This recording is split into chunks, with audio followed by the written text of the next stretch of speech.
టీడీపీకి ప్రకటిస్తే అలాగే జనసేనకి 5 సీట్లు ప్రకటించిన పరిస్థితి ప్రధానంగా ఉంది. ఈ నేపథ్యంలో రాష్ట్ర వ్యాప్తంగా కొన్ని చోట్లయితే ఆందోళన నెలకొంటున్నాయి. అలాగే కొంతమంది అసంతృప్తితో ఉన్నటువంటి పరిస్థితి ఉంది. ముఖ్యంగా ఉమ్మడి తూర్పుగోదావరి జిల్లాలో చూసుకుంటే పీ గన్నవరంలో టీడీపీ నాయకులు అక్కడంతా కూడా అసంతృప్తితో ఉన్నారు. అలాగే జనసేన కూడా ఇరువురు కూడా అసంతృప్తితో ఉన్న పరిస్థితి ఉంది. ముఖ్యంగా చూసుకుంటే మరొక నియోజకవర్గంలో జగ్గంపేటలో కూడా టీడీపీకి కేటాయించడంతో జనసేనకు సంబంధించిన అభ్యర్థి ఎవరైనా పాటించారు సూర్యచంద్ర దీనిపై కూడా ఆయనంతా అసంతృప్తితో ఉన్నారు. దీంతో ఆయన ప్రధానంగా గత కొన్నాళ్ళ నుంచి కూడా నియోజకవర్గంలో నేను జనసేన కోసం ఎంతో కృషి చేశాను, కానీ ఇప్పుడు టికెట్ టీడీపీకి వెళ్లడంతో కొంత బాధాకరంగా ఉందంటూ ఆయన అయితే ఆవేదన వ్యక్తం చేస్తున్నారు. ప్రస్తుతం బాటంశెట్టి సూర్యచంద్ర గారు ఉన్నారు. ఆయన ప్రధానంగా ఆయన పాదయాత్రకి వెళ్తుంటే ఈరోజు పోలీసులు కూడా అడ్డుకుంటే ఈ వీరలంకపల్లి వద్ద అయితే ఆందోళన పరిస్థితి మొత్తం అంతా ఉద్రిక్త వాతావరణం అయితే నెలకొంది. ప్రస్తుతం బాటంశెట్టి సూర్యచంద్ర ఉన్నారు, మాట్లాడే ప్రయత్నం చేద్దాం. సార్ చెప్పండి, ఏంటి ఈరోజు జనసేన టీడీపీ పొత్తులో భాగంగా వాళ్ళంతా కూడా టికెట్లు దగ్గరుండి అధినాయకులు ప్రకటించడం జరిగింది. మీరు ఎందుకు అసంతృప్తితో ఉన్నారు చెప్పండి.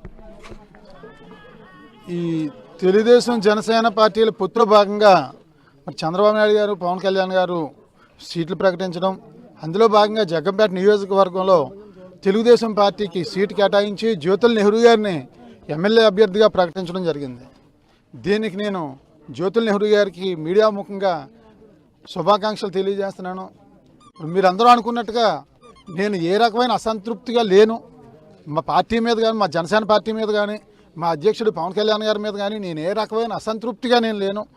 నేను తెలుగుదేశం పార్టీ గెలవటం కోసం జగ్గంపేట నియోజకవర్గంలో ఉన్న ప్రతి ఓటరు కూడా ఓటు చీలిపోకుండా ప్రతి ఓటు కూడా సైకిల్ గుర్తుపై ఓటు వేయండి అని చెప్పేసి జగ్గంపేట నియోజకవర్గ ప్రజలందరికీ కూడా మరి మధ్యాహ్నం చంద్రబాబు నాయుడు గారు చెప్పిన దగ్గర నుంచి కూడా 4-5 మీడియా సమావేశం ద్వారా కూడా నేను తెలియజేయడం జరిగింది. ఒకటే ఆలోచన, జగ్గంపేట నియోజకవర్గంలో తెలుగుదేశం పార్టీ తరఫున పోటీ చేస్తున్న జ్యోతుల నెహ్రూ గారు అఖండమైన మెజార్టీతో గెలవాలి. అందులో ఏ రకమైన సందేహం లేదు. నాకు ఏ రకమైన అసంతృప్తి లేదు. సీట్లు అనేది అందరూ ఆశిస్తారు, అందరికీ రావు. కానీ నేను దీంట్లో తప్పెవరిది లేదు. పవన్ కళ్యాణ్ గారు తప్పు ఏమాత్రం లేదు, చంద్రబాబు నాయుడు గారు తప్పు లేదు, తెలుగుదేశం పార్టీ తప్పు లేదు, జనసేన పార్టీ తప్పు లేదు. తప్పు పూర్తిగా నాదే అని చెప్పేసి నేను భావిస్తున్నాను.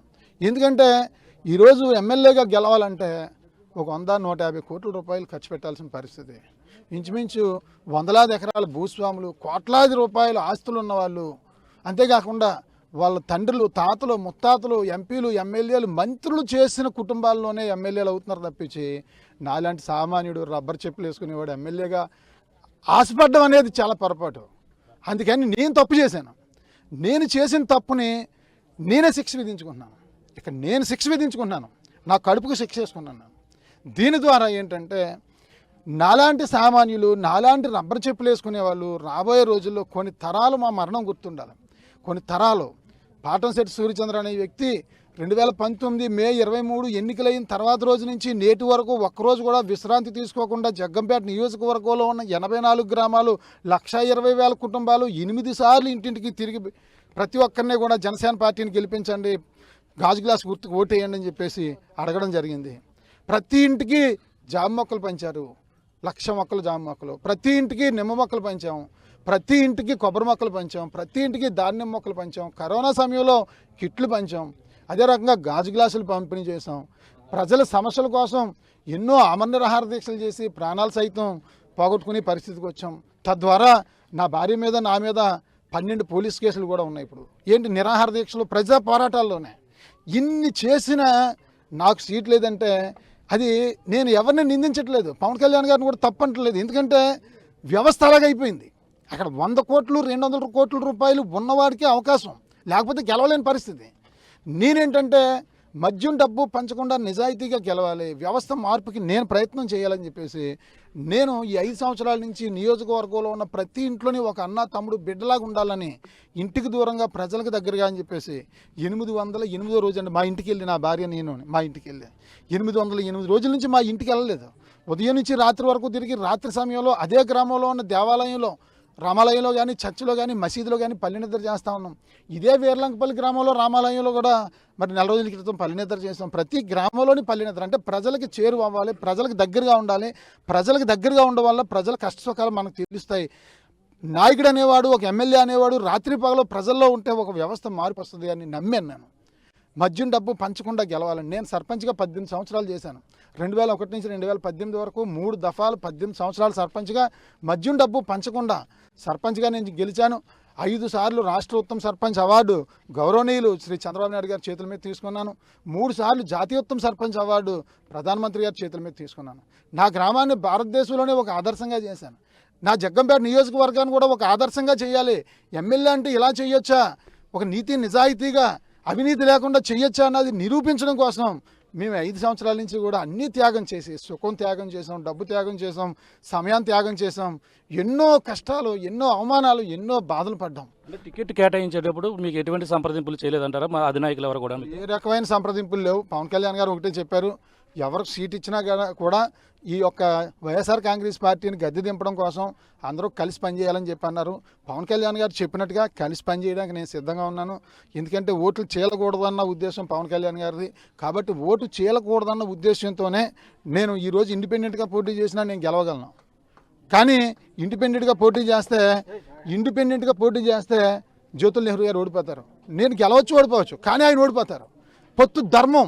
పొత్తు ధర్మాన్ని నేను తప్పు చేసినట్టు అవుతాను. మరి అదే పొత్తు ధర్మంతో ఆయన గెలిచే వరకు కూడా పోటీలో అందరూ కూడా కలిసి పని చేయాలని అంటున్నారు. అంటే మీరు కలిసి పని చేయకుండా ఈ విధంగా నిరసన తెలియజేస్తున్న పరిస్థితి ఉంది, ఎలా చూడాలి? ఈ నిరసన ఉద్దేశం ఏంటంటే, నాలాంటి సామాన్యులు రబ్బర్ చెప్పులు వేసుకునే వాళ్ళు ఎమ్మెల్యేలు అవ్వాలని ఇల్లు ఒళ్ళు గుల్ల చేసుకుని సర్వనాశనం అయిపోతున్న పరిస్థితులు చూస్తూ ఉన్నాం. ఈ నేపథ్యంలో వాళ్ళందరికీ కనువిప్పు కలపడం కోసం, వాళ్ళ భవిష్యత్తు కోసం మాలాగా ఏ కుటుంబం కూడా బలవకూడదన్న ఉద్దేశంతో ఈరోజు నేను అంతిమ ఆమరణ నిరాహార దీక్ష చేయడం జరుగుతూ ఉంది. ఈ నిరాహార దీక్ష ఉద్దేశం ఏంటంటే, ఇక్కడ తెలుగుదేశం పార్టీ పొత్తు ధర్మంలో భాగంగా తెలుగుదేశం పార్టీ గెలవాలి. పవన్ కళ్యాణ్ గారు నిర్ణయం మేరకు, చంద్రబాబు నాయుడు గారి నిర్ణయం మేరకు ఇక్కడ తెలుగుదేశం పార్టీ గెలవాలి. నా ధర్మం, ఒక వ్యక్తిగా, ఒక సామాన్యుడిగా, ఒక రబ్బర్ చెప్పులు వేసుకునే వ్యక్తిగా నా ధర్మాన్ని నేను పాటిస్తా ఉన్నాను. అంటే అంతిమ దీక్ష అంటే ఏం చేయాలని నిర్ణయించుకున్నారు మీరు? ఇంక ఉదయం 11:30కి నాకు చంద్రబాబు నాయుడు గారు జగ్గంపేట నియోజకవర్గం తెలుగుదేశం పార్టీకి జ్యోతుల్ నెహ్రూ గారికి ఇచ్చామని చెప్పన్నారు. ఆ క్షణం నుంచి కూడా ఆహారం ముట్టలేదు. నేను ఆహారం ముట్టకూడదు అంటే మా మరణం ఎంతోమంది ఆలోచింపజేసేలాగా ఉండాలి. సామాన్యులు ఎంతోమంది, డబ్బులు లేని వాళ్ళు ఎంతోమంది, వ్యవస్థ మార్పు జరగాలి, సమాజం బాగుండాలి. విపరీతంగా ఈరోజు 100 కోట్లు ఖర్చు పెట్టి 1000 కోట్లు సంపాదిస్తూ ఉన్నారు. రాజకీయాన్ని వ్యాపారం చేస్తూ ఉన్నారు. రాజకీయం వ్యాపారం కాదు, ఒక సేవ, రాజకీయ నాయకుడు సేవకుడుగా ఉండాలని చెప్పేసి నాలాంటి వాళ్ళు అందరూ కూడా ఎంతోమంది బలైపోతున్నారు ఈ రాజకీయ వ్యవస్థలో.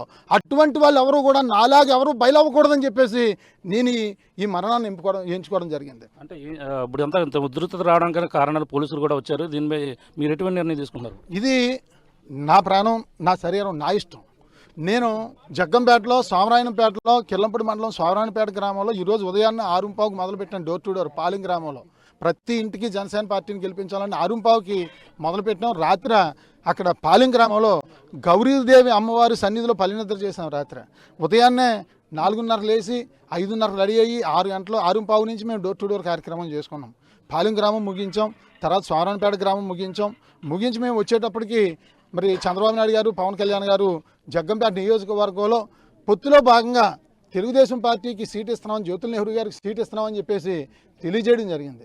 ఆ క్షణమే నేను నిర్ణయించుకోవడం జరిగింది. జగ్గంపేట నియోజకవర్గంలో తెలుగుదేశం పార్టీని అఖండమైన మెజార్టీతో గెలిపించాలి. వారు జ్యోతుల్ నెహ్రూ గారు పెద్దవారు, నా తండ్రి సమానులు. వారు కొన్ని మాట్లాడకూడని మాటలు మాట్లాడారు.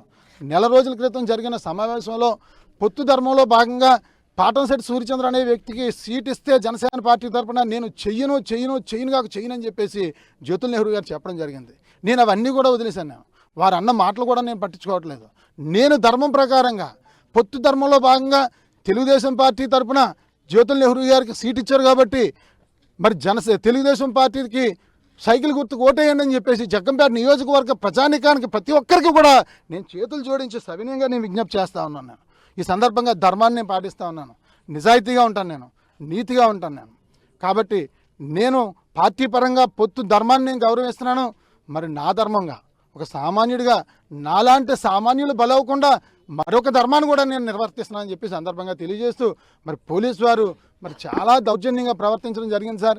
మీ దౌర్జన్యం వల్ల ఈ పెనుగులాటలో ఎవరికైనా ప్రాణాపాయం జరుగుంటే ఏంటి పరిస్థితి సార్? మీరు ఆలోచించండి. పోలీసు వారు మేము ఏం చేసామండి? ట్రాఫిక్ ఆఫ్ చేసామా? ఆఫీసులు బద్దలు కొట్టామా? బస్సులు తగలపెట్టామా? ఏం చేసామని మీరు అంత దారుణమైన బీభత్సం సృష్టించడం జరిగిందని చెప్పేసి ఈ సందర్భంగా నేను పోలీసు వారికి నేను తెలియజేస్తా ఉన్నాను.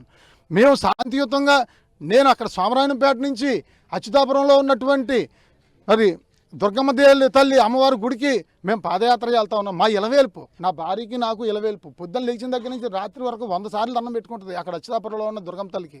ఆ ఫోటో సెల్ ఫోన్లో చూసుకునే మా ఇలవేల్పు, మా తల్లి దగ్గరికి వెళ్ళి మొక్కు తీర్చుకోవాలి. జగ్గంపేట నియోజకవర్గంలో ఉన్న ప్రజలందరూ మనసును మార్చి జ్యోతుల నెహ్రూ గారు అఖండమైన మెజార్టీతో గెలవడం కోసం నేను అక్కడ మొక్కు కోసం నేను వెళ్తా ఉన్నాను.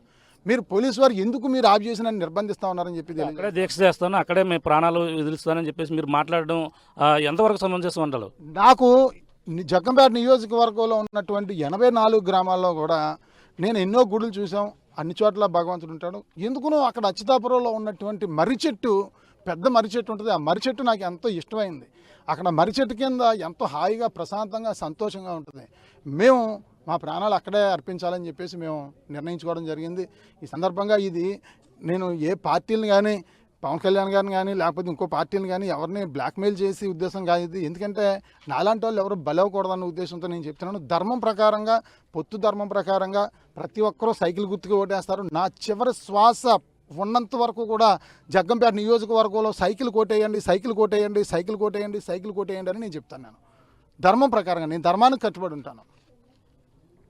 చూస్తున్నా ఇది పరిస్థితి. ప్రధానంగా అయితే ఈరోజు టికెట్లు ప్రకటించిన కాడి నుంచి ఈరోజు మధ్యాహ్నం నుంచి కూడా పాదయాత్రగా రావడం జరిగింది. అలాగే అందరూ కూడా ప్రతి ఒక్కరు కూడా ఈ సైకిల్కే ఓటు వేయాలన్నారు. పొత్తు ధర్మం ప్రకారంగా జగ్గంపేట నియోజకవర్గంలో టీడీపీ జనసేన పొత్తులో అక్కడ టీడీపీకే అందరూ కూడా ఓటు వేయాలని నేనంతా కూడా అందరూ కూడా ప్రచారం చేస్తున్నారు. మరో పక్కన మా కులవైపుగా ఉన్నటువంటి ఒక దేవత అచ్యుతాపురంలో ఉన్నటువంటి దుర్గమ్మదేవి ఆలయం దగ్గరికి వెళ్ళి అక్కడ మేము పూజలు చేసుకుంటాం. ఈ విధంగా పాదయాత్రకి వెళ్ళి అమ్మవారిని దర్శించుకున్న తర్వాత మేము అక్కడే ఉండి దీక్ష చేసేందుకు కూడా పూనుకున్నామన్నారు. అలాగే ప్రధానంగా చూసుకుంటే సామాన్యుడికి రాజ్యాధికారం లేకుండా పోతుంది. ఒక సామాన్యుడు అసెంబ్లీలో స్థానం పెట్టకుండా ఈ విధమైనటువంటి చర్యలకైతే ఇప్పుడు పవన్ కళ్యాణ్ గారు కావచ్చు అందరూ కూడా తీసుకున్న నిర్ణయానికి నేను వ్యతిరేకించడం లేదు. కానీ నా ఒక సామాన్యుడు ఈ విధంగా అయిపోతున్నారు, దాని ఉద్దేశంతోనే ఇటువంటి నిర్ణయాన్ని నేను తీసుకుంటున్నానంటూ ఇప్పుడు ఉన్నటువంటి వెళ్తున్న పరిస్థితుల్లో పోలీసులు అయితే అడ్డుకునే ప్రయత్నం చేశారు. ఉధృత వాతావరణం నెలకొందంటూ దీనిపై కూడా ఆయన ఆవేదన వ్యక్తం చేస్తున్న పరిస్థితి.